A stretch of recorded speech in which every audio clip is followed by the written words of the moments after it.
Hi, this is Chuck Braverman, and this is another episode of Westdoc Online. I want to remind you that we're brought to you in part by Realscreen, and depending upon the date that you watch this show, their latest Realscreen West is in Dana Point, June 6th to 9th. It's for filmmakers, buyers, sellers, everybody in the non-scripted business. It's actually the event for non-scripted, serious filmmakers. You should be there. I've been going for 20 years. It's a great event. Today we have filmmaker James Adolphus and his first feature film. Let's go right to it and say hi, James. How are you doing? Hi, Chuck. Thanks for inviting me. I'm doing pretty good. Good. I always ask, where are you located? I think I know where you're located because you're on the East Coast. I know that. But are you? I'm in Brooklyn, New York, in Bedford-Stuyvesant. Bed-Stuy. Yes. Well, I like to say I'm part New Yorker because my father was born and raised in Brooklyn and went to Erasmus Hall High School. So, and I'm a Dodger fan. So, where did you grow up? Are you from New York or? I was born and raised on Long Island. I lived all over the island. We moved 20 times before I was 18 years old. And I'm actually just getting back to New York. I was in Los Angeles for most of the last 13 years. Moved back here in January. I miss the West Coast. Well, so I have to ask, so why did you move 18 times or something all around there? Or is that an unfair question? Oh, no, nothing unfair. I'm pretty open about most things.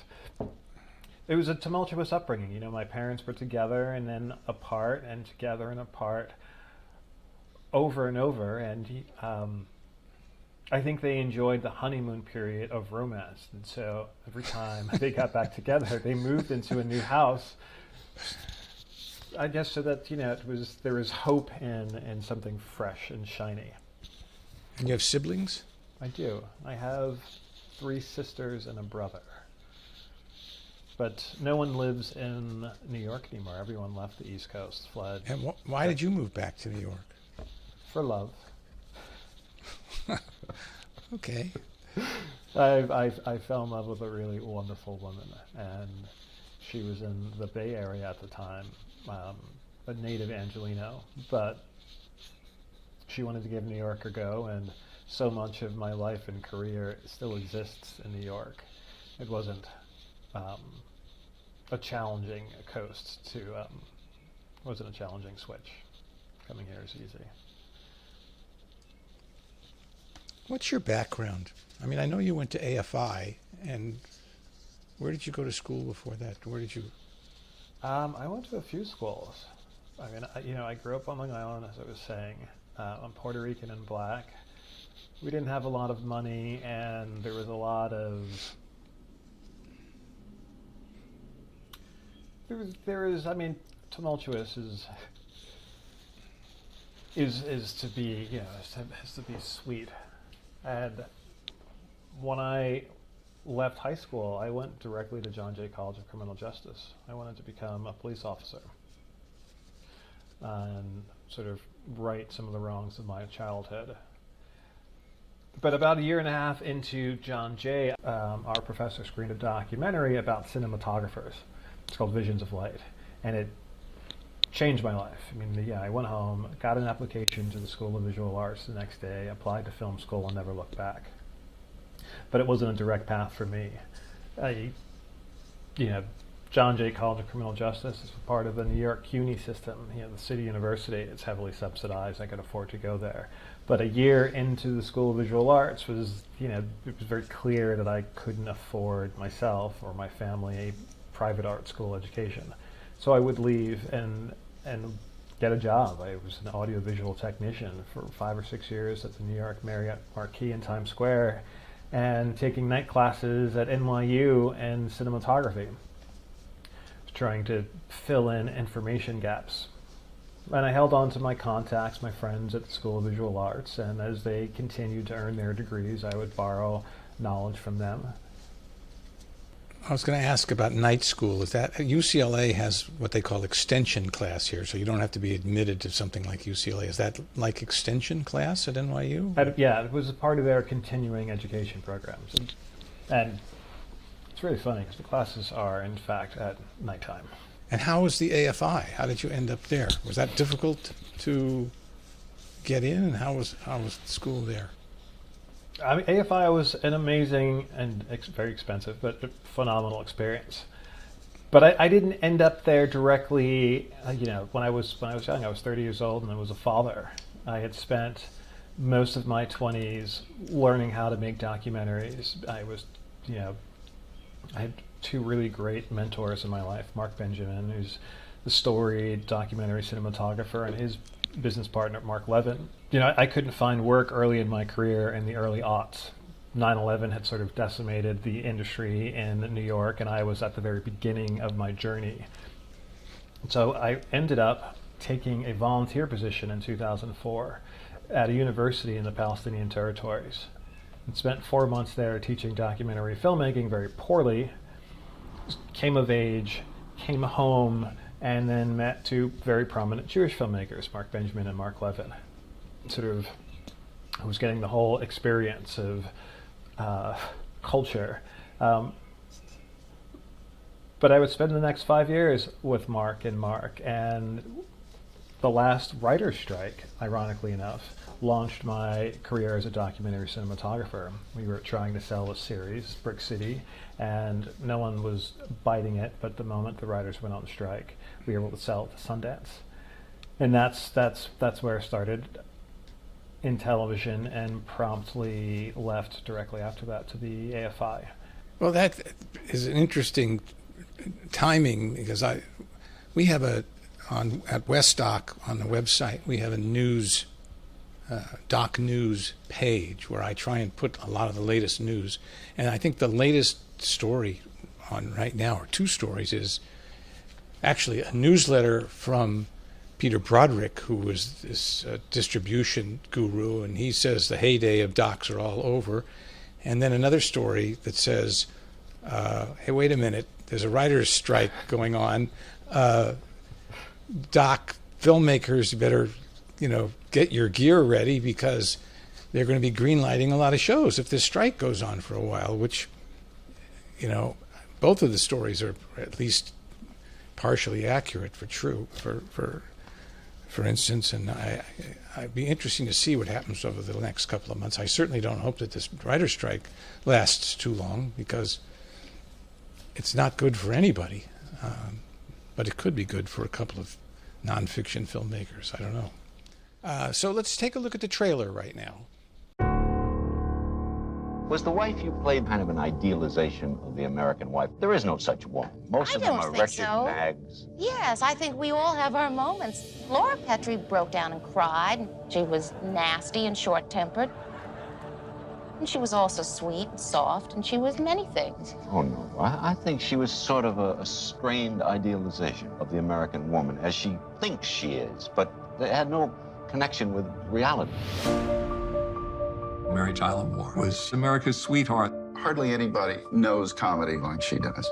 She was just masterful, but she was also incredibly inventive. It's just that I couldn't go to a party knowing my son was on the verge of being sick. Carl Reiner saw some spark of humor in me, and he started writing for me to be funny. She was on the side of risk-taking. Her morphing into Mary Richards was such a feminist statement. Mary Tyler Moore Show hired the most women, and it changed the language of television. Women speak differently, and we have different ideas, and we have different stories. May you have the pleasure and joy working with Mary Tyler Moore. You were kind of locked up. The image on the screen never matched the real Mary. She was no stranger to adversity. I had a miscarriage, and when I was in the hospital, they discovered that I had diabetes. When Richie died, that really changed her. Just because you have a smile on your face doesn't mean you're not ready to go to battle. I believe in tomorrow.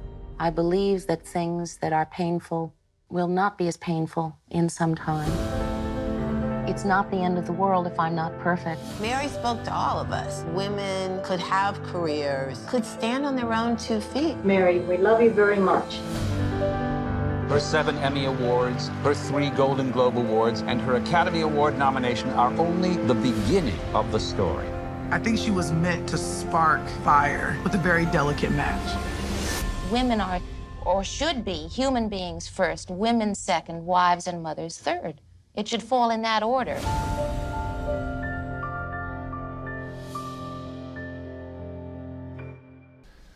Well, if we can, let's talk about Mary Tyler Moore for a minute. With your background, it would seem like you're the perfect filmmaker to do the biography on Mary, right? No, I mean, no, not at all. I mean, I've been a filmmaker for 20 years, at least as a documentary cinematographer. But I raised an eyebrow when Lena reached out and asked if I was interested in directing this film. Absolutely. And who is Lena, and what is her connection to the Mary Tyler Moore story, and how did that happen? You came on as the director of this show. Well, Lena Waithe, for those who don't know, is a brilliant and prolific producer, writer, actor. She's extraordinary. And, she's been taking Hollywood over, one brilliant piece of storytelling at a time. And, Lena was fresh off of her first Emmy win for writing and comedy, first Black woman to win in that category, and was lucky enough to be featured on the cover of Vanity Fair and have a really nice spread run on who Lena was and what her aspirations were when she continues that rise in Hollywood. And they offered her Annie Leibovitz, and Annie covered Lena at home, a really wonderful spread of intimate images, and one of those images, it's Lena watching the Mary Tyler Moore show. And I don't know if you know the story, but Mary Tyler Moore's widowed husband, Dr. Robert Levine, was at home, and he was flipping through Vanity Fair and saw a picture of Lena watching the Mary Tyler Moore show, and he paused and decided to read the article. And within that article, Lena acknowledges that Mary has been a powerful influence in her life as a filmmaker and storyteller and writer. And she acknowledged that if she ever had the opportunity and enough success, that she would make a film about Mary. And I think for Lena, it was always a scripted film. But when Robert saw this, he was honestly taken aback. He didn't quite understand how Mary could have such an impact on an unapologetically Black queer woman from the south side of Chicago. I mean, so much so that Lena Waithe has Mary tattooed on one of her arms. Mary played a massive role in Lena's life and her tutelage as a filmmaker. Robert had his people call Lena's people, and Lena flew out to Greenwich and spent the day with Robert at the estate, and he was able to touch Mary's life. Really, she was able to walk through the hallways, see the art, go through the closets. And where Lena always wanted, she always imagined that a film about Mary would be scripted, because she was able to walk through the estate. She decided that it needed to be a documentary. She wanted to offer access to a version of Mary that the audience could also touch. But Lena doesn't make nonfiction, she's not a nonfiction director, producer, and she and I were just beginning work on a documentary series called You Ain't Got These for the late Quibi network, or platform. And I have to assume Lena knew that I didn't have any background, any Mary Tyler Moore background whatsoever, when she reached out and said, "Hey, are you interested in making a film about Mary?" I, had a cursory understanding of who Mary was and what she meant to the industry, but the truth is, Chuck, I had never seen a single episode of the Dick Van Dyke Show. I'd never seen a single episode of the Mary Tyler Moore Show. And somehow between AFI and NYU and even the School of Visual Arts, I hadn't seen ordinary people. I didn't know anything about Mary. But I think that was important to Lena.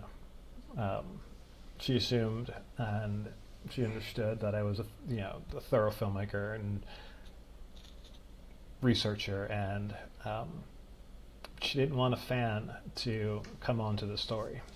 I think she hoped that I would become a fan along the way, but she wanted someone to come on and lead with objectivity.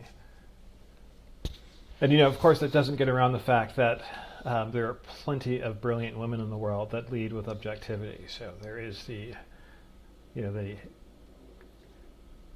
issue of my manhood that still, shocked me, and and Lena and Robert and ultimately Deborah Martin Chase's choice in choosing me for this project. But from my understanding, it was my presence on Instagram, my social media, that was the linchpin for being chosen for this project. Because I used my social media feed as almost like an extension of my heart. It's the place where you find me expressing a version of vulnerability that's often absent from the platform, especially from men.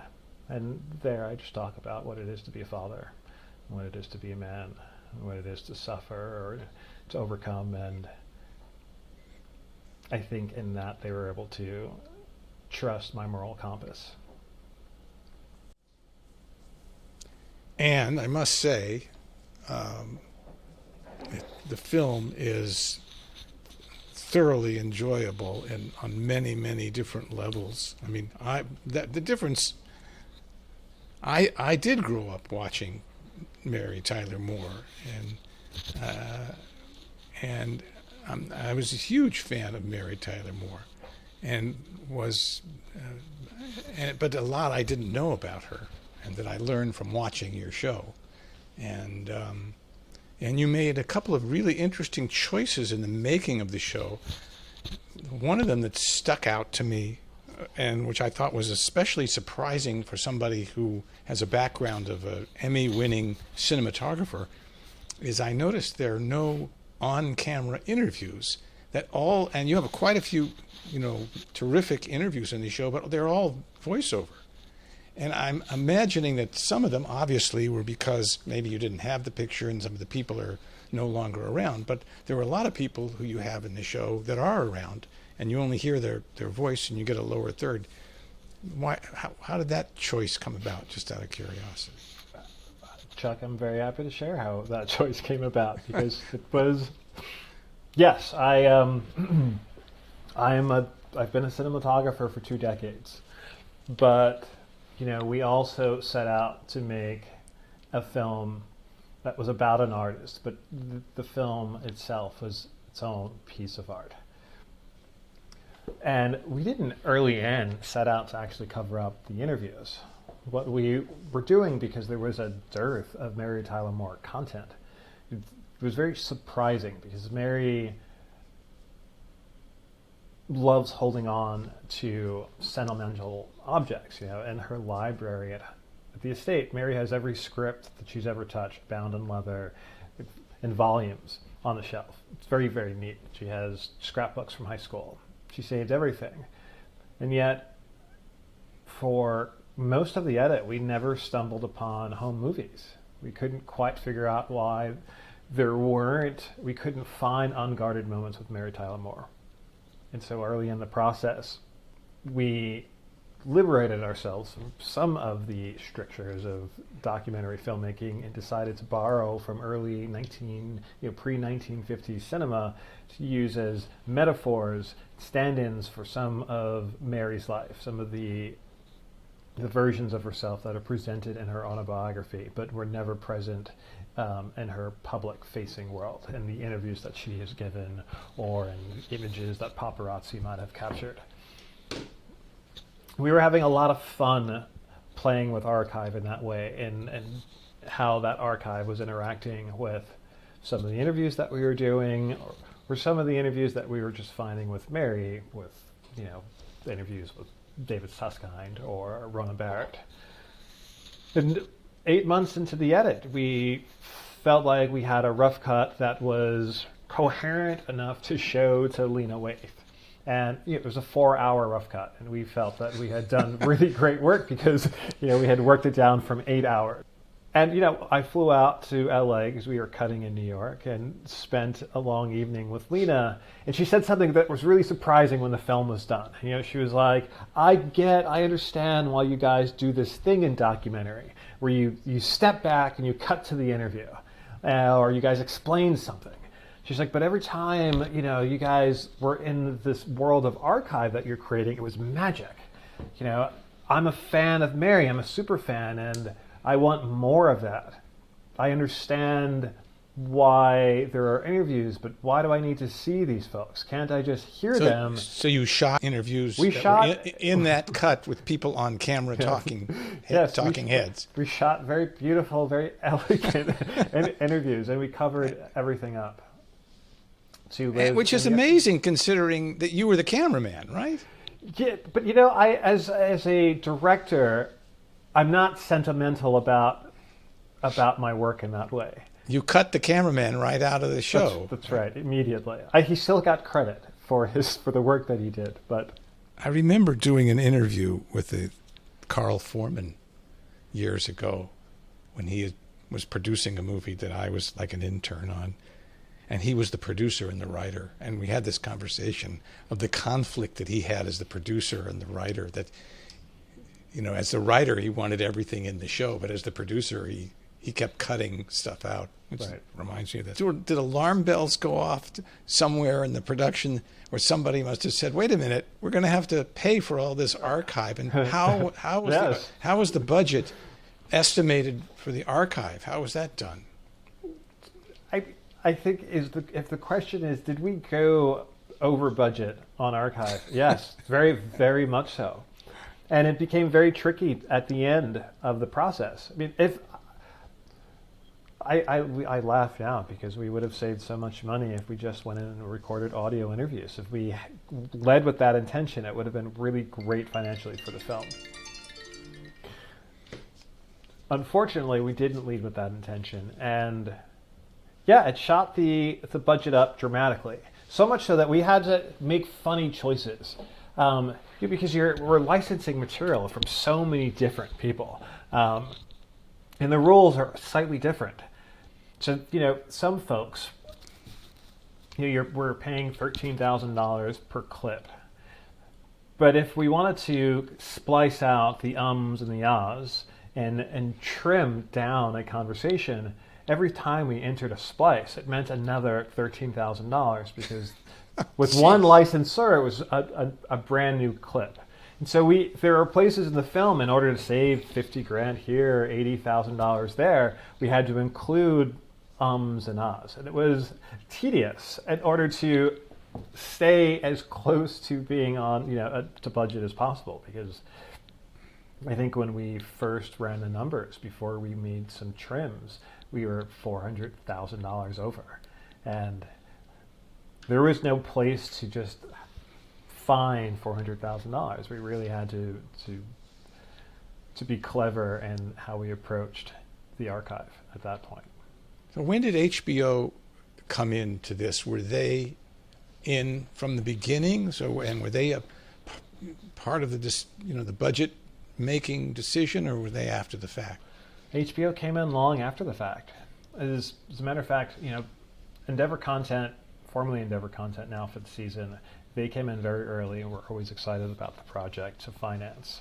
And we're about to finance the film in March of 2020 when COVID hit, which was really frustrating for us. We were already a year into development and then would have to wait and watch a lot of great people pass away in the process.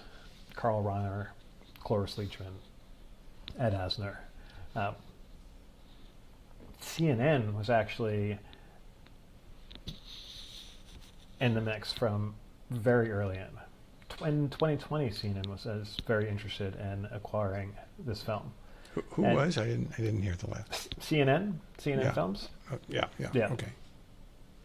They wanted this film very badly, and at the 11th hour of negotiating, they had to pull back because of an issue we had with a couple of the releases for some of our interview subjects. And it was, honestly, I don't know, for me it was a godsend. It's not that I take issue with CNN. I think one of the goals of this project, and something that was always been really important for Robert, is that this film and Mary's legacy remain relevant to a younger generation than another audience. And as big of a platform as CNN is, I don't think it's necessarily the best platform for finding the next generation of Mary fans. Weeks later, HBO was in the picture. And weeks after that, a deal was struck between HBO and Endeavor Content, 5th season. And, they came in just as we were approaching the first fine cut of the film, and were really only involved creatively for notes and changes at that point. And they have been fantastic partners. And honestly, as someone who grew up watching home box office, it's the dream to have a film there. That Mary has a permanent home at HBO or Max is pretty rad. And who has foreign? That's a good question. I don't know. The film gets off to an amazing start. The interview with David Susskind. Because I'm a little older, I watched David Susskind on television for years, and David Susskind had, in my opinion, this reputation of being this really bright, intellectual, thinking, progressive guy, and it's like a bombshell went off, I thought, by seeing that interview in context of today, the questions and how he was dealing with Mary. And it seemed to set, to me, the whole tone of the whole film. And so I was going to ask, without even prefacing it, I was going to say, what's this film about? But Susskind just didn't get it at all, I thought. He was just landed from Mars and didn't have a clue as to what was happening on the planet with women. Yeah, Susskind really sets the thesis up for us really well. And Mary didn't hesitate. She just looked at, it's such a strong piece. She just looked at him like, listen up, guy. This is where it's going, right? Women are, or should be, human beings first, women second, wives and mothers third. It should fall in that order. Chuck, we were over ourselves when we watched the Susskind interview. Not only were we disgusted, but he sets up a version of American patriarchy that is under the microscope, obviously, today, and has been for a number of years. And Mary also, in her youth, fresh off the Dick Van Dyke Show, owns the moment in such a wonderful way. But having read Mary's book and then having seen the Rona Barrett interview, opening with David Susskind is also bittersweet for me, and still is. I love that choice. It was one of the first choices we made in the creative process, that we had to open the film with Susskind. I also felt it was most appropriate. As a cis man, I wanted a way into this Mary's life and legacy that made sense for a man who was going to tell the story. And Mary versus American patriarchy made sense for me. I'm black and Puerto Rican and still, battle or swim upstream against patriarchy. But I also watched the erosion of that self-assured answer and response that Mary gives to Susskind. where, she tells him, and, quoting from Betty Friedan so eloquently, but by the time she gets to, the early 80s, by the time she's on Rona Barrett, you see a woman who has obviously lived a lot more life, and carries with her, a lot more doubt, even in her adolescence, even in that, where she felt light and free, she also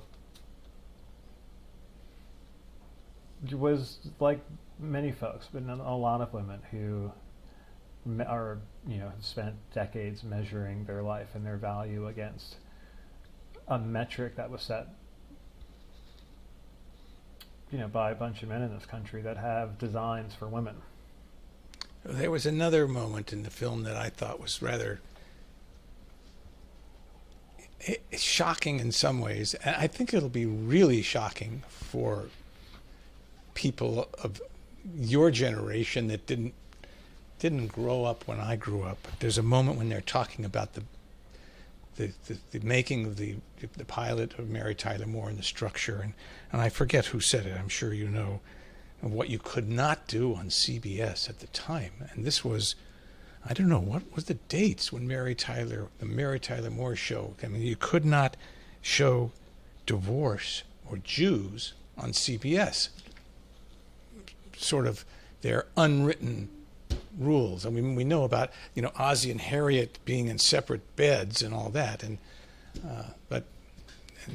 they were trying to be groundbreaking, and I think they were, but I don't think they set out to let's make a groundbreaking show. But those comments, who was that from? Where did that come from? Do you remember? It's Jimmy Burrows. Jim Burrows, yeah. Yeah. No divorced people, no Jews, no people with mustaches. So a divorced Jewish guy with a mustache wouldn't be too good. I was looking at your background as a cinematographer, and I noticed one of the shows that you did was something called Dating Around at Netflix. So as a documentary filmmaker, what was that like for you? Because Dating Around, just looking at the trailer, I haven't seen the show, seems like a typical sort of reality, semi-set up, multi-camera, wait, let us set up the camera before you go in the door kind of a thing, right? It was, yes. Chuck, sometimes with my career I feel very fortunate in that people have looked at me as, for some reason, as the outside-the-box choice.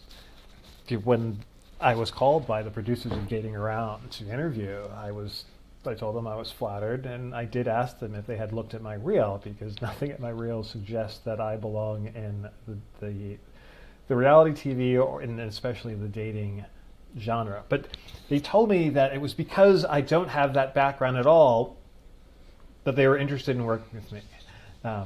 The producers of that show had done 8 years of The Bachelor. They were like, we know how to do dating really well. We know how to do reality well, and we don't want to do the thing that we've always done. Can you help us make something different? And Dating Around was inspired by Master of None, the Netflix series by Aziz Ansari. And in season 2, Aziz comes back from Modena and he goes on a series of dates. And originally he was involved with the project, is my understanding, and then stepped away. And once he did, I was brought on to the show. And I approached Dating Around as much as I could like a documentary filmmaker. I wanted to bring the ethics of good journalism to reality TV if it was at all possible. And, one of the ways I did that was by creating a lot of rules. We didn't have any handheld cameras. I didn't want any handheld cameras for a reason, not just because I wanted to create a very cinematic experience, but because the cameras were really big and heavy, I had massive lenses. No one could walk up to me and say, hey, there's something interesting going on over there. Let's just send a camera person over there. I wanted to design a a series, a cinematic experience, and then repeat it over and over again. I also, where we could, I didn't want the cameras to feel like they were right on top of the guests who were on dates, So we had these massive lenses so that the camera operators could be 30 feet away and still get a good close-up, so that it didn't feel like anyone on the crew was impeding. And no one was allowed to impede. No one was allowed to talk to, the cast in between setups, which is normal from what I understand in reality TV, as well as causing and poking and prodding for drama. All of that was forbidden on set. We whispered in between setups so that we weren't disturbing folks. And it's still contrived. I mean, it's a dating show, but even in the edit, I was called into the edit when they first started, and the team there wanted, their instinct was to cut reality TV, but we didn't have footage like that. There was no forced drama anywhere. They could only cut a straight story and rely on actual awkward moments for the drama. And I think it's a dating show, and it's fun, and it's a little silly, but it's as close as you can get, I think, to honesty in reality TV. But I didn't want to, I was looking for any opportunity, 5 years ago, 6 years ago, at breaking into directing, and it was to direct and shoot. And I didn't want to be a snob about the opportunity. And I never really have been in my work. I didn't want to continue to shoot reality TV, but I thought if I could bring something different to the genre, then I should. How do you feel about who should be producing and directing pictures that deal with specific subjects? Do you think they should be limited to people who are... Do I think that I should have been... I don't think that I should have been excluded from the running from Mary Tyler Moore simply because I'm a man. I do think, though, that where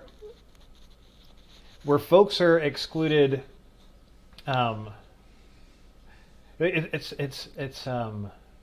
don't think it's an issue of me being chosen for the film. I think the issue lies in all the groups of folks who are being excluded from the running. I think there's a lot of room for filmmakers and points of view. I don't want to live in the world where only people who are specifically Black and Puerto Rican can tell stories about Black and Puerto Rican folks. I think that it's a problem when we are excluding Black and Puerto Rican people simply because they're Black and Puerto Rican. I know it's the question of the hour: who gets to tell whose stories? But I think it's been a problem that, for 100 years, very few Black people have been able to tell stories about Black people. I think absolutely white folks should continue to tell stories about Black people. We should all have an opportunity to tell stories about whomever we're passionate about. But I think it's the real problem is in the exclusion of folks who represent the actual topics and the subjects who are historically excluded from being a part of the conversation. What are you working on next, or now? We are just coming out of hiatus on a feature documentary for Amazon Studios called Gifted in Black. I imagine the name will change at some point, but this is a film that was born out of the uprising and civil unrest of 2020, right at the peak of COVID, and Swizz Beatz and Timbaland's music sensation Versus. But our documentary is a feature-length visual album. It's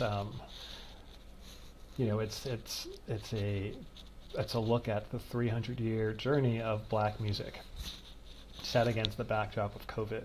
Well, thank you so much for taking the time out to talk to us about Mary Tyler Moore and other subjects. I really appreciate it, and I wish you the best of luck going forward. Chuck, this was so much fun. I'm really happy you invited me to this podcast.